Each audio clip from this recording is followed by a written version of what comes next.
Good morning everybody, welcome back to the channel. I hope you're enjoying me little videos I'm putting on. It's all new to me, is this posting videos on YouTube and stuff, and basically it's just to let you know how things are going with the writing of my books. I've done 3 hours this morning. Quite an interesting subject. It's going to take me a bit longer than normal. It's about some of the thrills and spills and adventures of Crown Court and Magistrate Court appearances. Some of them will really open your eyes if you've never been through that situation, but I'll crack on and let you, once it's done, I'll let you have a read through that in the new book. It's going to be called Rough Notes Made at the Time, in the Notes Made at the Time series. Regarding my YouTube channel, hope you don't expect to get any fancy tech wizardry on this. They're all going to be one shot takes. I'm not going to be editing or anything like that, basically because, well, I don't know how to do it. So you're going to get full unedited versions with all sorts of interferences. There'll be postmen coming, Amazon deliveries, tractors going past, and this morning I think there's some mad bloody chainsaw man in the crags chopping trees down, so you'll hear all sorts of stuff going on while I'm doing these. As with most things in life, I keep notes. I'll keep popping my head down to have a look and just catch up what I'm doing. It's like my walks. They will be meandering off, and I'll be chatting about all sorts of stuff that just springs to mind. But I can remember when I first ever heard of YouTube. I was sat in a briefing up in Halifax, and I think it was some child,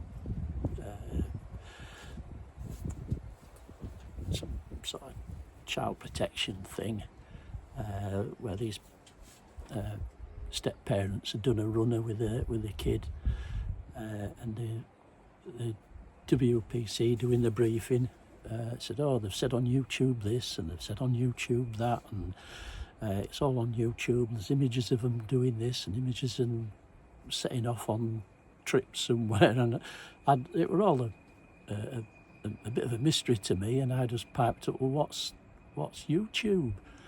And then, of course, there were guffaws of laughter around the briefing room.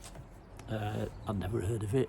And of course, the younger ones were almost in hysterics, saying, "Oh, it's something that hasn't come down the valley yet, Martin. I'm sure in 20 or 30 years' time you might have heard of it." So that was my sort of welcome introduction to YouTube. I must admit, though, over the years I have, well, I think it's all, since I hit 60 really, I've been watching more YouTube channels, mostly about how to fix things, like the 2-year mystery of changing your clocks forward and back twice a year, in spring and autumn, fixing my G-Shock watch, and also the clock in the cars. It's a useful tool, really. There was one that sticks with me.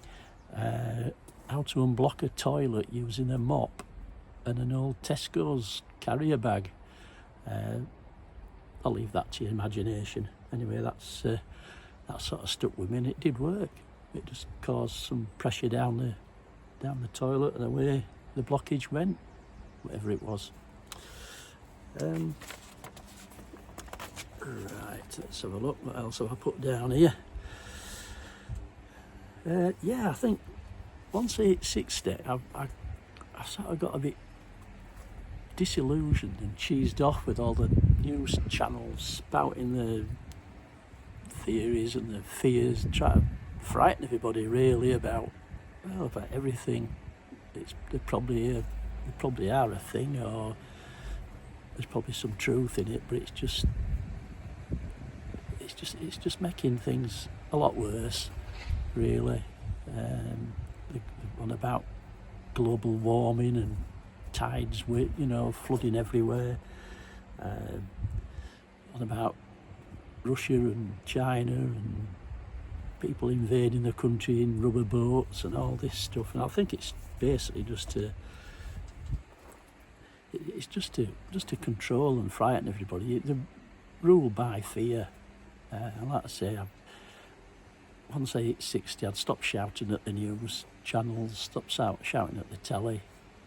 Because, well, one thing Sarah said, well, no matter how loud you shout or whatever you shout, I can't hear you anyway. So I just thought I took that on board and thought, well, yeah, that's right.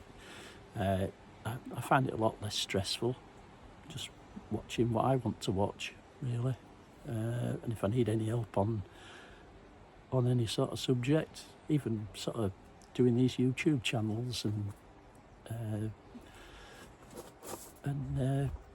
sorting my books out, publishing my own books, it's all done off YouTube, which makes it also simple and easy to understand. So anyway, let's have a slurp of tea. Hope you like the cup, by the way. London, New York, Paris, and Hebden Bridge. Right, I'll leave it with you now. I'll get back to you on some other posts that I can think of. I'm going to nip down to Hebden Bridge now to get some bread and milk. I've got a bit of a list, so I have a walk down there with my rucksack and get some bread, milk and eggs. So anyway, enjoy the rest of your day. It's lovely down here. But before I go, I'll just let you have a look through where I'm actually posting from. If you just hang on a minute. Bit of technical jiggery pokery there as I stand up, but that's the green grass of home. As you can see, we're right in the middle of a valley. In our little house here, down in Hebden Bridge. Sarah's the one who's the gardener. I put the kiss of death on everything I've planted. So yeah, lovely day. Oh, please excuse the bin bags. It's bin bag and recycling day tomorrow. And I've just spotted through the trees. There's one of the farmers cutting the grass down there. So we follow that road on there that I'm just leading. It leads on to Castle Crags, one of my favourite spots in the whole world. And it's all on our doorstep. So right, I'll leave it with you, as they say. Have a good day.